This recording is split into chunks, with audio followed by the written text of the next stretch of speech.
Parkland, Florida. It's located in South Florida as a Miami suburban town. It was Valentine's Day, another normal day, until it wasn't. On February 14th, 2018, a 19-year-old gunman would walk into Marjory Stoneman Douglas Highschool in Parkland, Florida, and open fire, methodically and randomly killing 17 students and faculty members, and injuring 17 others. The gunman would walk into Building 1200 of the high school with a semi-automatic AR-15 and fire upon students and faculty members towards the end of the school day. Welcome to the Campfire. Grab your s'mores and grab a seat. I am your host, Kevin. This is the Campfire Crime Chronicles, a true crime podcast. Thanks for joining me tonight around the campfire as we get into the case of the Parkland School Shooting.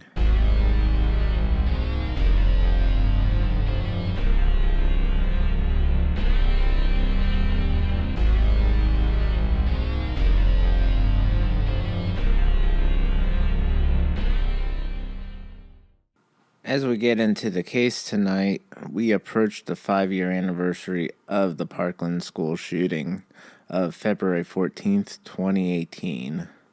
I thought it would be good to bring the case up now at the anniversary date so that people who aren't familiar with the case can become familiar with the case and educate themselves and give them a little bit of insight and background about the case and what happened that day.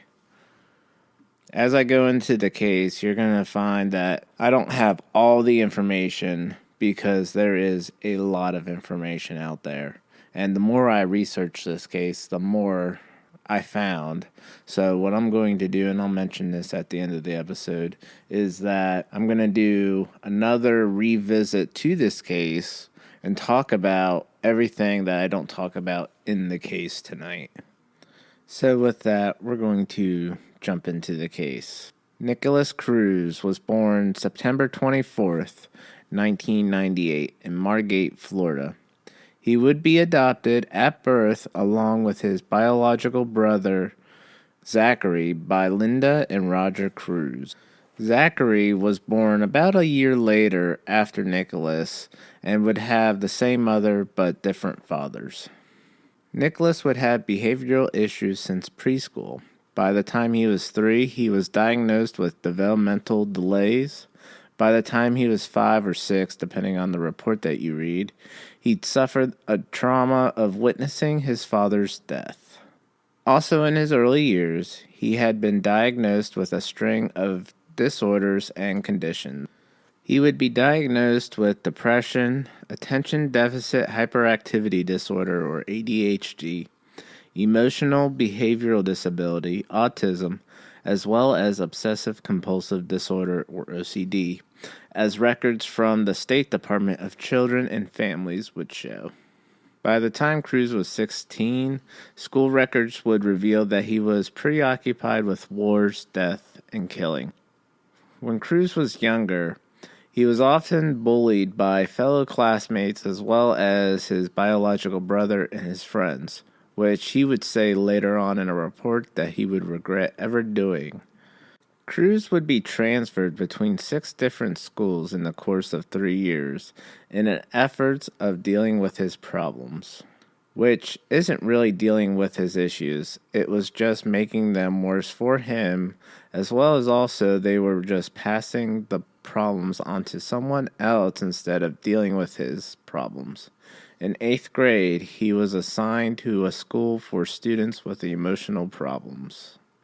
Psychiatrists would recommend that Cruz be involuntarily admitted to a residential treatment facility in 2013. In 2014, Cruz was transferred to a school for children with emotional and learning disabilities. There were reports that Cruz had threatened other students while he was there. Fellow classmates described him as a loner, lonely, and depressed. Even when other kids would attempt to reach out to him and show kindness towards him, he would have no emotion or acknowledgement of it. Cruz would also pass the 10th grade and would be a member of the JROTC. However, while in high school at Marjory Stoneman Douglas High, he would get into fights and draw hate symbols on his backpack. In addition to the fights, he would also threaten other students.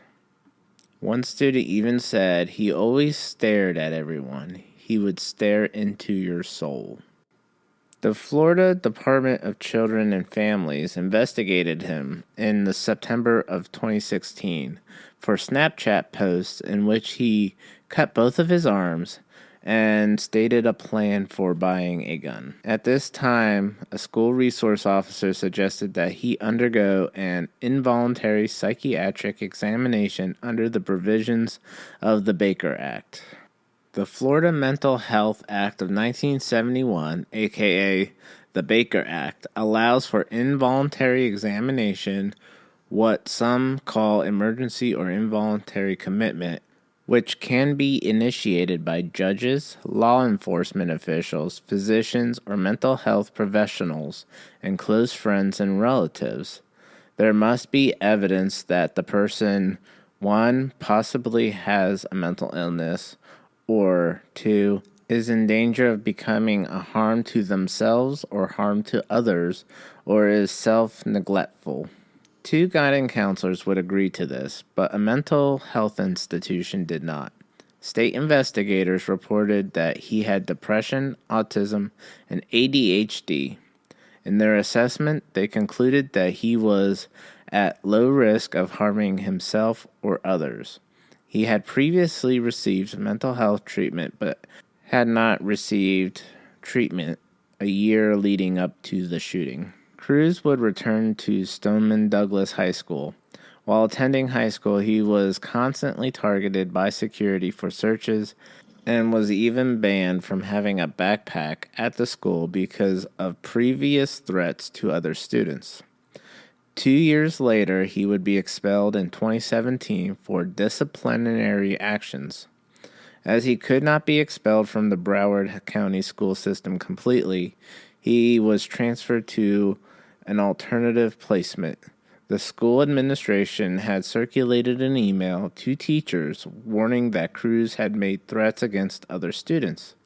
The school banned him from wearing a backpack on any of the campuses.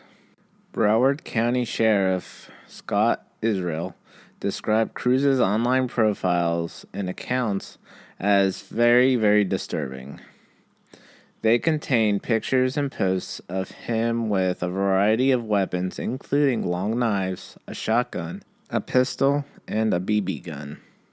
Police said that he held extremist views. Social media accounts that were thought to be linked to him contained anti-black and anti-Muslim slurs.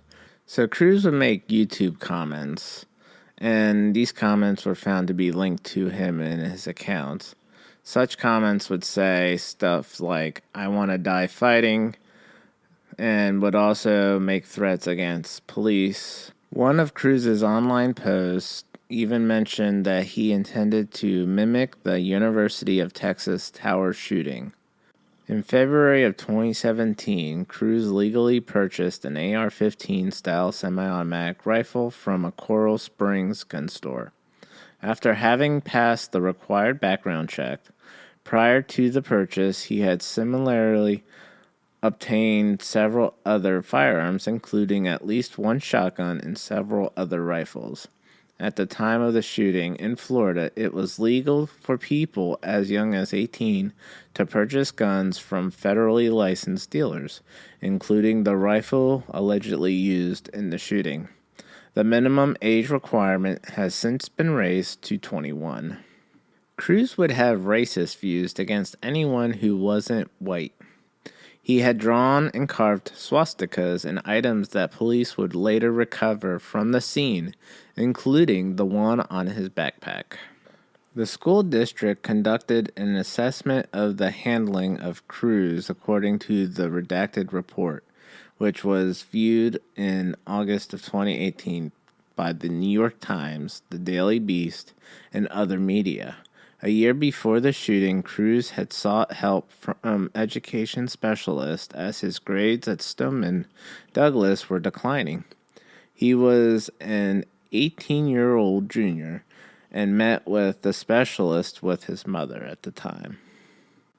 The specialist recommended that he transfer to another school, Cross Creek School, which was located in Pompano Beach.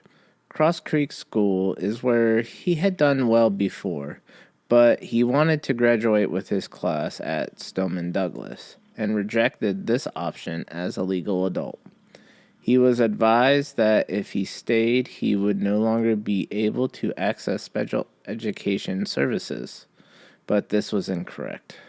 A few months later, he withdrew because of failing grades. After that, Cruz requested to go to Cross Creek, but he was told a new assessment was needed, which delayed the actions which would result in the request being denied.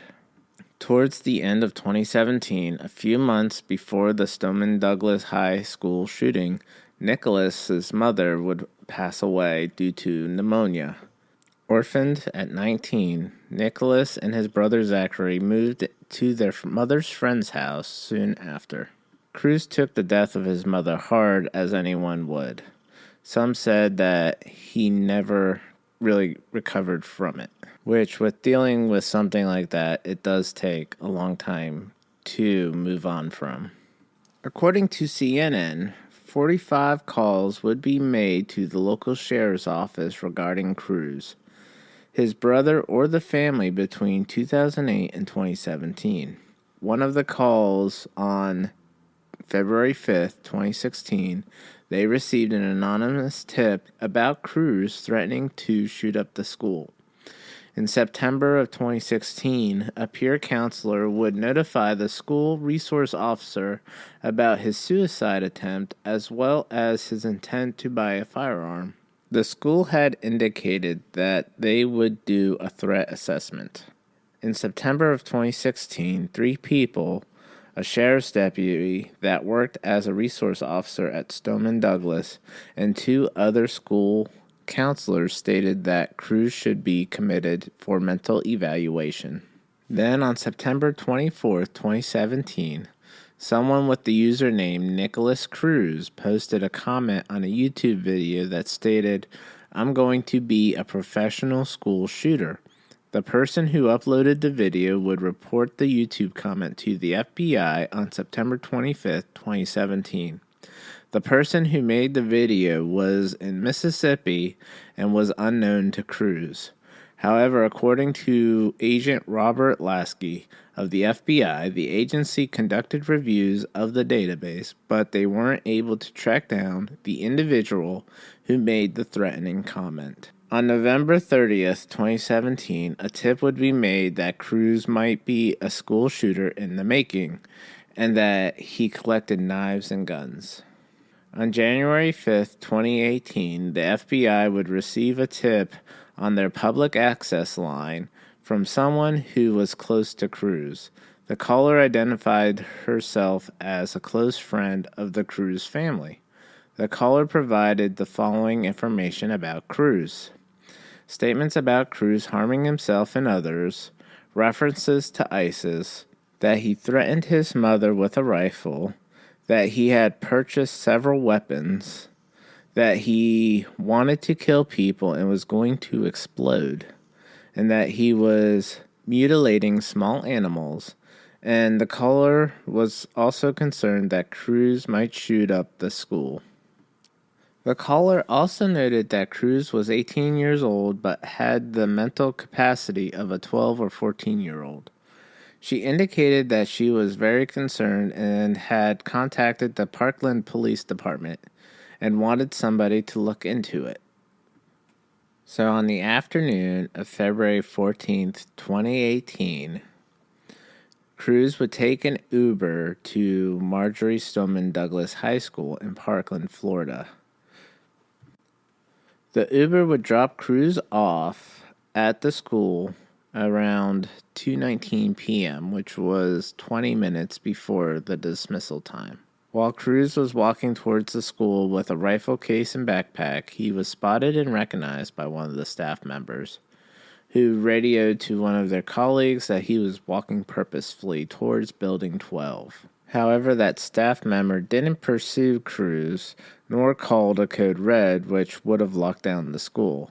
The staff member would later state in a report that his training was only to report threats, and that the colleague he radioed, he was hiding in a closet. Cruz would enter Building 12, which was a 3-story structure that contained 30 classrooms, which typically was occupied by approximately 900 students and 30 teachers. Armed with an AR-15 and multiple magazines, Cruz entered the hallway and began firing on students and teachers. The fire alarm was activated either by Cruz or smoke that was given off by the rifle and gunfire, which had caused the confusion within the school as there was a fire drill earlier that day. Cruz would initially kill 3 students in the hallway, which then he would fire through windows and closed doors of classrooms, killing 6 more students and wounding 13 others. Students weren't able to seek shelter in the hard corners of classrooms, which were supposed to be unable to be viewable from the door window if a gunman peered into the room, because there were none in Building 12, and also furniture would obstruct potential safe spaces in the classroom. 2 of those that were killed were in Ivy Shalma's Holocaust history class. Shalmas was teaching a class lesson on combating hate when Cruz fired shots into her classroom.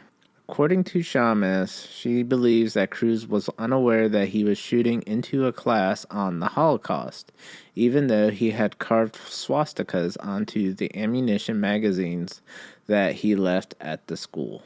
While the shooting was unfolding, a code red was still not called due to the confusion amongst the school employees with who had authority to call the code red.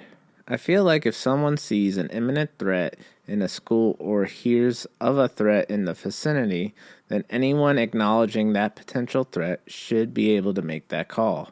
Worst case scenario, you make the code red, lock down the school, and then find out it's nothing, and then you go back to normal.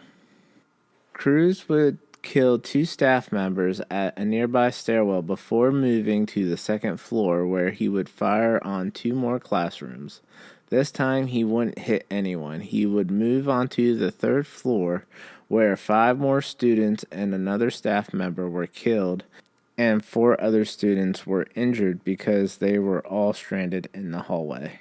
Cruz would then move into the teacher's lounge, where he would attempt to shoot out the hurricane-resistant windows that faced towards the yard in order to shoot at other students and teachers, but would fail in that attempt. Cruz dropped the rifle on the 3rd floor of the building, presumably because the rifle jammed, and then would leave the scene by blending in with fleeing students. He walked to a McDonald's, stopping at a Walmart to get a soda at the subway before leaving on foot around 3:01 p.m., according to reports. At the McDonald's, John Wilford, who was the brother of Maddie Wilford, one of the victims that was seriously injured, walked into the McDonald's that Cruz was at and waited for his mother to pick him up. Cruz sat with him at his table and asked if he could bum a ride with John Wilford, which John declined and was unaware at the time that Cruz had committed the school shooting.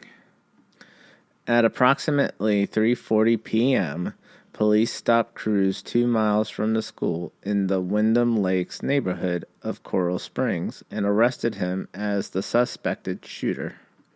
Cruz would be taken to the ER for labored breathing, which then would be released back into police custody after 40 minutes, where he would be booked into Broward County Jail. 34 victims total were involved in the shooting. 17 people were killed and 17 more were injured. 14 victims were students and 3 more were staff members that were of the ones that were killed. On February 16th, 2 days after the shooting, FBI had released a statement that they had received 2 separate tips about Cruz and his plans for the shooting. According to the statement from the FBI, quote, the caller provided information about Cruz's gun ownership, desire to kill people, erratic behavior, and disturbing social media posts, as well as the potential of him conducting a school shooting. After conducting an investigation, the FBI said that the tip line did not follow protocol when the information was not forwarded to the Miami field office, where the investigative steps would have been taken. The FBI opened up a probe into the tip line's operations. Alright guys, so now we're going to take a short break before proceeding on.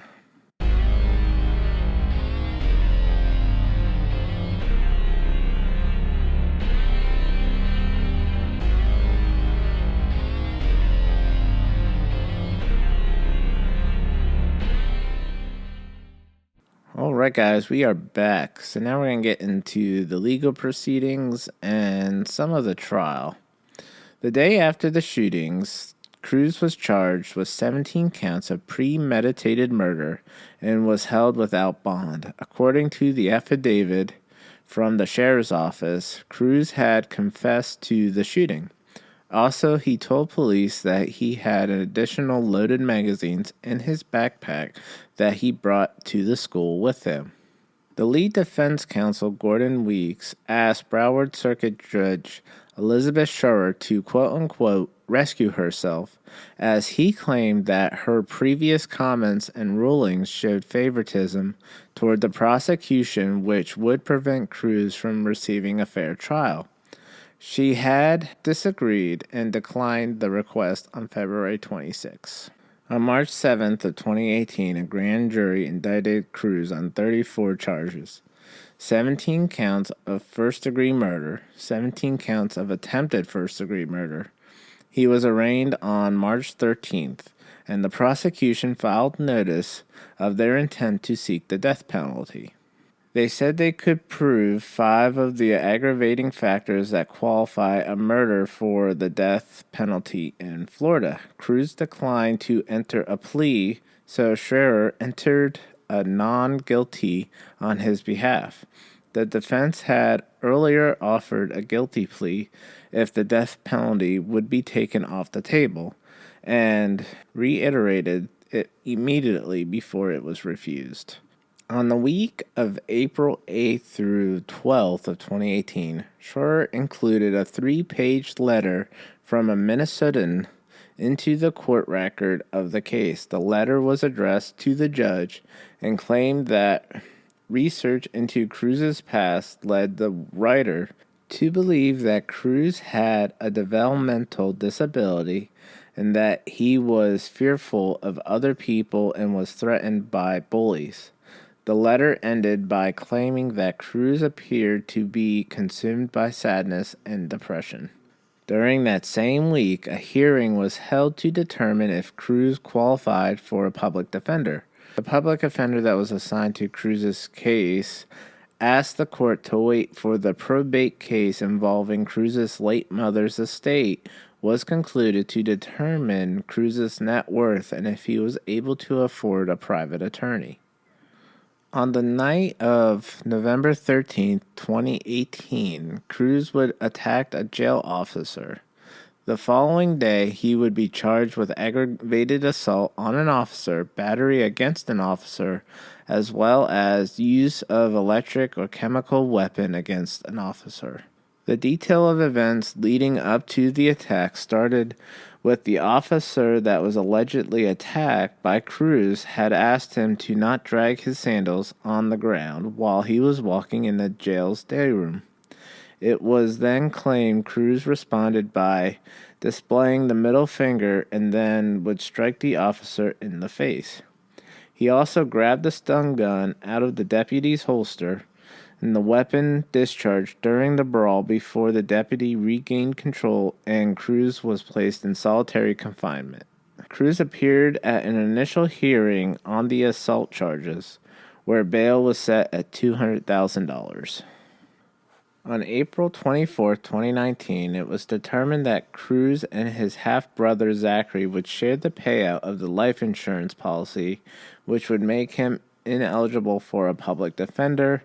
As a result, the public defender's office had then requested to be removed from the case on that date. On July 26 of 2019, it was ruled that Cruz's confession would be released to the public. Also added that the Broward County School District's report on Cruz would also be released, with redactions to protect Cruz's privacy rights, of which then the confession was released on August 6th, and TMZ published the confession on August 8th. Cruz's trial was supposed to begin on January 27th of 2020. But then was delayed until mid-year of 2020 to allow his lawyers more time to build their case. Then COVID-19 delayed the case then it was expected to begin in September of 2021. However, a start date was never set. On October 14th of 2021, a trial was scheduled for the following day where the plan was for Cruz to plead guilty to battery charges. Judge Scherer stated that she would hold a hearing on October 20th where Cruz had planned to plead guilty to all counts relating to the shooting to avoid the death penalty. On October 20th of 2021, Cruz had pleaded guilty to all charges, including the murder and attempted murder charges. Cruz made a statement after pleading guilty in which he expressed regret for his crimes and asked the victims' families to decide his fate. Cruz was also sentenced that day for his attack on Sergeant Beltran. He was given 26 years in prison for the assault charge. In addition, the prosecution was still seeking the death penalty. So after numerous delays for various reasons, including that for COVID-19, jury selection for the trial began in January of 2022, and Cruz's death penalty trial began on July 18th of 2022. Prosecutors would present the jury with digital evidence of that. They were provided with an 18-page list of search queries from various Google's accounts. On the list were included searches such as how to become a school shooter, why do I want to kill women, and Pumped Up Kicks, which Pumped Up Kicks is a song by an American indie pop band, Foster the People. Frontman Mark Foster wrote the song while he was a commercial jingle writer, and it became the band's debut single in 2010, which would become the band's breakthrough hit and one of their most popular songs in 2011. The song was about a troubled youth named Robert who was having homicidal thoughts. So just to comment on the searches that Cruz had made, any digital evidence that law enforcement obtains through and finds Google searches usually are pretty interesting, and it's very similar to what Cruz had did, like become a school shooter and why do I want to kill women. They search for the most obvious searches. Like I was listening to a podcast the other day, and they were talking about how the murderer was looking to how to get rid of a body, how to dispose of a body, and the best way of disposing of a body. So during the trial, Cruz's defense team argued that their client suffered from severe mental illness and a healthcare system that had failed him, which isn't all that surprising. We knew he had some sort of mental illness, and that's where we got to this point. The father of one of the Parkland victims said the defense's argument was insubstantial. He would go on to make the following statement. There's so many people in this country who suffer mental illness. He also went on to say, they're not going out and torturing and murdering innocent people, though.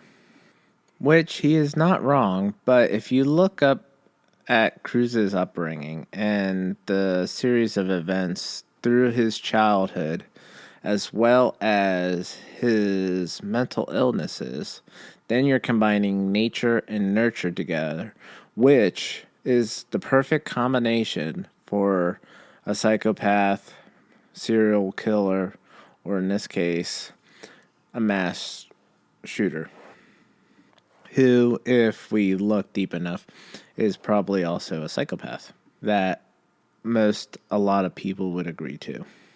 So then on September 14th of 2022, the defense rested their case, which the prosecution would begin their rebuttal on September 27th of 2022. Closing arguments would then be held on October 11th, and on October 13th of 2022, a jury unanimously agreed that Cruz was eligible for the death penalty, but then were deadlocked on whether it should be imposed. This would result in the recommendation to sentence him to life imprisonment without the possibility of parole. On November 2nd, 2022, Cruz was sentenced to life without parole in accordance with a Florida law requiring the court to not depart from the jury's recommendation. The official sentencing was 34 consecutive life sentences without the possibility of parole, one for each for the total number of victims from the shooting.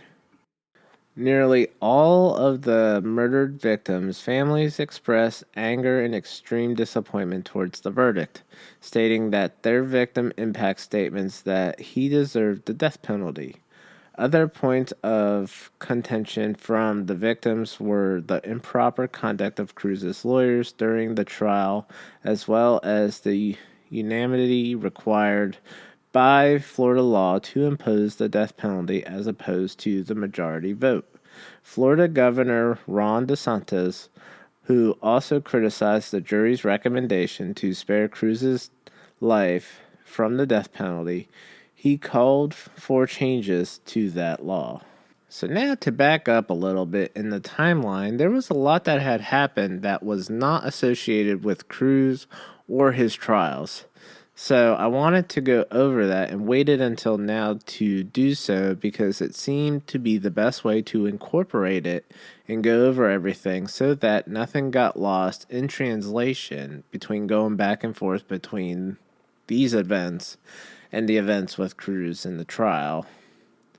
So, in May of 2018, the parents of victims Jamie Guttenberger and Alex Scratcher sued the firearm manufacturer American Outdoor Brands Corporation, which was formerly known as Smith & Wesson, who was the manufacturer of the rifle used by Cruz, as well as suing the distributor Sunrise Tactical Supply, who was the retailer that sold Cruz the rifle. They claimed damages due to, quote, the defendant's complicity in the entirely foreseeable deadly use of the assault-style weapons that they place on the market. Now, this lawsuit, I felt, shouldn't have even ever made it to court or even have been a thought, because it is not the manufacturer's fault that this tragedy happened, and it's not the fault of Sunrise Tactical Supply. So when an individual purchases a firearm from a licensed dealer, they always conduct a background check. Now, the background check has nothing to do with the dealer themselves that's selling the firearms. They send it to the federal level and wait for the background check to come back before releasing the firearm to the purchaser. So if that background check came back clean with no issues, no flags, then there is no reason that the dealer can't sell the firearm to that purchaser. The dealer can only see what the background check provides. So this isn't an issue with the firearm dealer selling the firearm or doing the background check. This is how the background checks are done and what goes into these background checks through the federal levels. So if you want something to be changed, added to, then you need to go to the federal level and submit it there through the government to have that changed and not go after the manufacturer or the dealer. So then 15 survivors sued the sheriff's department and the school officials for failing to protect them. They contended that the government's inadequate response to the shooting violated their 14th Amendment right to due process. This lawsuit was dismissed in December of 2018, with the judge citing prior case law in the ruling that the government did not have a duty to protect the defendants from the actions of the shooter. In 2021, however, it was announced that the families of the victims would be awarded $25 million settlement from the Broward County School District. Also later in 2021, it was announced that the families of the victims reached a $125 to $130 million settlement with the federal government because of the FBI's inactivity about tips of Cruz's desire to commit the school attack and the weapons cache that he had. The tip had been received by the FBI a month prior to the shooting, as well as provided details of Cruz's gun ownership and desire to kill others, along with his erratic behavior, social media posts, of which were never followed up on by investigators. Now, I do agree with this one. I do believe the FBI did drop the ball, as well as the sheriff's department, because all the signs were there. And there were people that had witnessed these signs and did come forward and speak out to have it investigated and looked at by the FBI as well as the sheriff's department. And they did not do a whole lot of investigating to prevent this from happening. So if you do want someone to blame, I do believe the FBI and the sheriff's department should hold some accountability of failing to prevent this from happening. Immediately after the shooting, grief counseling was provided for the students. There was also a heavy police presence at the school, which is to be expected. The school district had plans to demolish Building 12 where the shootings took place, following the trial and sentencing of Cruz, as it was still deemed a crime scene, and then on October 9th of 2020, a new replacement building was opened. In April of that year, the school began implementing new safety measures, which included officers at every entrance with fewer entrances and exits as well, clear book bags and ID badges for the students and teachers. The school also considered installing metal detectors. A lot of the students would criticize the new safety measures, stating that their ineffectiveness as well as being intrusive. On November 30th of 2018, the Sun-Sentinel reported that Broward County Public Schools, which runs Marjory Stoneman Douglas Highschool, had spent about $185,000 in attempting to obscure its role in not preventing the massacre.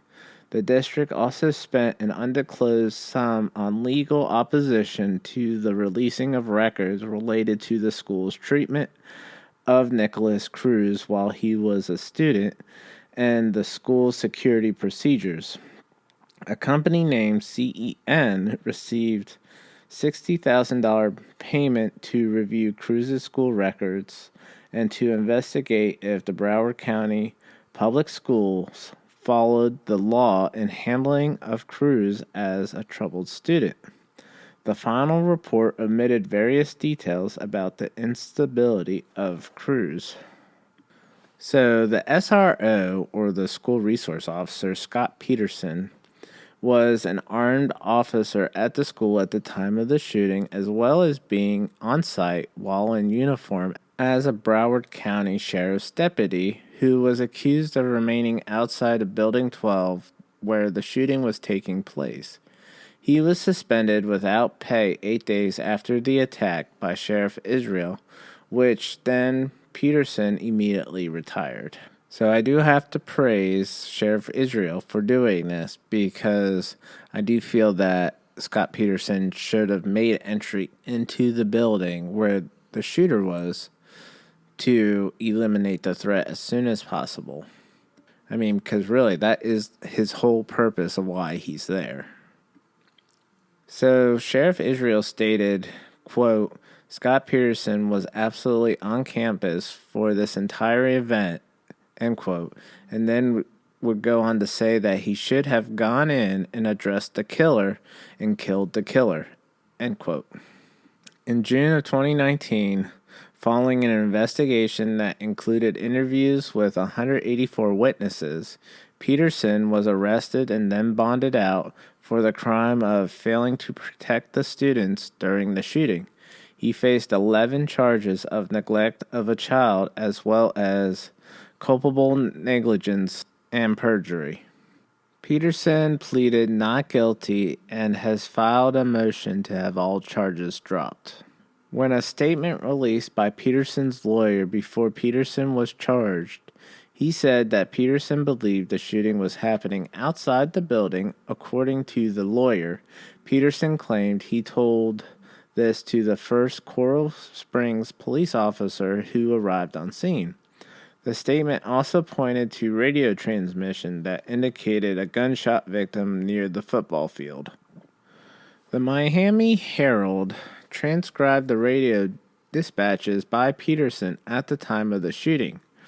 To give an overview of what he had said, he seemed to be hesitant and confused of what was going on because he made several radio calls, calling the shots firecrackers, and then in a second radio call would say that he has possible shots fired, and then on the third call saying that he has to have the school locked down and then radioed for police response. There was a lot of errors that were made in these radio calls. I understand you go in fight or flight mode, but that's when you resort to your training for your order of operations, which I would think would have automatically called for police backup. I can understand, though, that your mind goes into complacent mode, and when you hear gunshots from inside a building while you're outside, it may register to your mind that it is firecrackers because the idea of an active shooter isn't even a thought until it sets in that it is, which I think was the case with Peterson. And that's probably why he didn't initially call for police involvement, because he didn't want to call everyone out if it was just firecrackers, and he wanted to confirm first. Understandably, but if in doubt, I'd say have them coming and then cancel them en route if it's nothing. You're probably going to get some flack over it, but at the end of the day, had he called initially, then police would have been on scene sooner. Also, his failed attempt of making entry into the building, I have no comments about. You can tell the difference between a shot from inside of a building compared to being shot outside of a building, especially as many shots that were being fired at the time. So his call to not go in was a bad one, in my opinion. Sources told CNN that Coral Springs police arrived at the scene and saw 3 Broward deputies behind their vehicles with pistols drawn. Broward Sheriff's Department Captain Jan Jordan ordered deputies to form a perimeter instead of immediately confronting the shooter. This tactic was contrary to the training that they received for active shooters. According to police logs and timestamps, the order was given after the shooting had already stopped, which Jordan received a wide range of criticism for her actions. She resigned, citing personal reasons, which happened 9 months after the shootings took place. Alright guys, we're going to take another short s'mores break before we continue on with the rest of the episode.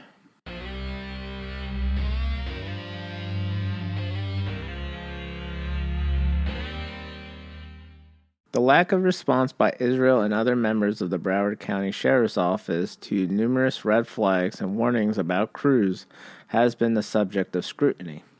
In the days following the shooting, calls for Israel's resignation intensified as more information that alluded to the department's inaction was revealed. Israel refused to resign in the immediate aftermath of the shooting, saying during an interview with CNN, quote, "I've given amazing leadership to this agency," end quote. while denying responsibility for the actions of his deputies.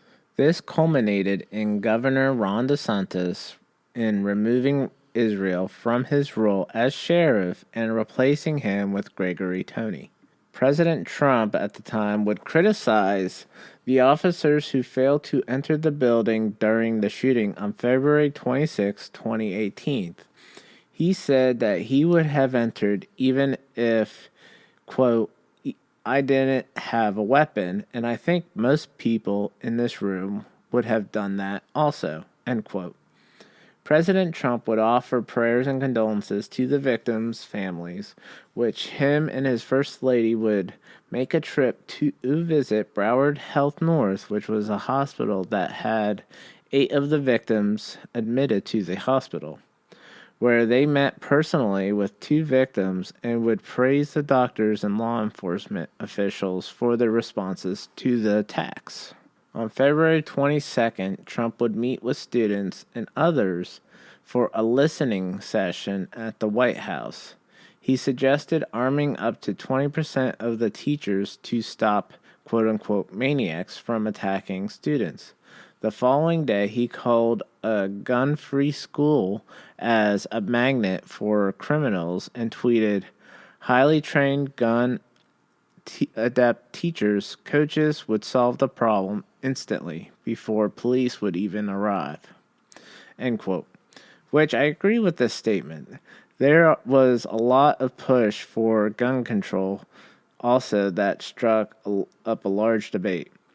The problem with gun control is that it doesn't fix the problem of shootings that we have because criminals and murderers and mass shooters don't care about the law, legal system, and gun control laws. The only people that the stricter gun control laws affects is the law-abiding citizens that only have their guns for protection against the violent threats from people who seek out to do harm to others, such as serial killers, mass shooters, and other criminals and murderers. Now, I know I'll get some hate mail for that, but this topic always picks up debates of both sides. But if you think about it, how many lives would have been saved that day if the teachers and other staff members had the authority to carry a firearm also? They would have obviously have proper training and continued training with these firearms as law enforcement does. But I agree with what former President Trump said about teachers and coaches and other school staff members being armed. On the first anniversary of the incident, the school established a voluntary attendance day, which was organized as a day of community service with early dismissal so that the school was closed at the time of the attack. There was a police line that created a shelter to those students who attended. The large planned-out project for the day was to replace the memorial with a permanent memorial garden. The school shooting at the time was the deadliest high school shooting in the United States history, surpassing the Columbine High School massacre that killed 15 people, including the perpetrators, in Colorado in April of 1999. The shooting came at a period of heightened public support for gun control that followed mass shootings in Paradise, Nevada, and in Sutherland Springs, Texas, in October and November of 2017. Alright guys, that concludes this case at the Campfire. I know there is a lot more information that I didn't include in this story, as there was so much information to cover. As I've researched this case, I made the decision that I'm going to do another episode later on as a revisit to this case and talk about what I didn't talk about and cover tonight. Because as I was researching, I kept finding more and more information about it. So all resources used to gather information for this case include, but not limited to, news articles, reports, documentaries, as well as other sources. I appreciate everyone who has gathered by the campfire with me for this case tonight. Also, if you'd like to listen to ad-free shows as well as bonus episodes, and also get a shout out on the podcast during the most recent episode, then sign up and join me over at the bonfire. You can find the bonfire over on Patreon, where there are also different tiers that you can choose from. As we progress with the show and grow, more tiers will be added. I appreciate all the support from all the listeners and supporters. Also, if you wish to support the show and not necessarily sign up for a subscription, you can support the show through the Campfire S'mores Fund on our website. The website link will also be in the show notes, but it is at campfirecrimechronicles.com. So join me next time in 2 weeks as we gather around the campfire for the next case that we dive into. And remember to always sleep with one eye open. This is the Campfire Crime Chronicles, a true crime podcast.